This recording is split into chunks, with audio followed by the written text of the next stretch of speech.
Жамбыл облысы Байзақ ауданы Абай ауылы Абай атындағы орта мектептің 5-ші сынып оқушысы Көпболсын Жәния.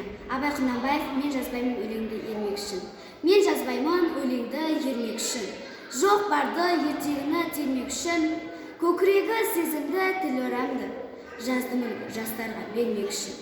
Бұл сөзді тасырықпас талап тұғар, көңілдінің көзі ашық сергек үшін.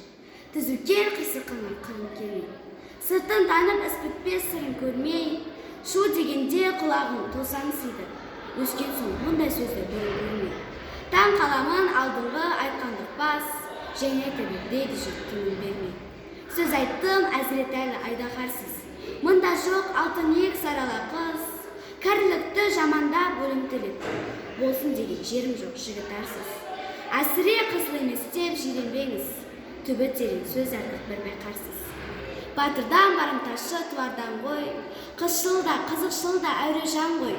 Арсыз малсыз ақылсыз шаруасыз, елер мейлі мас күнен байқалған ғой.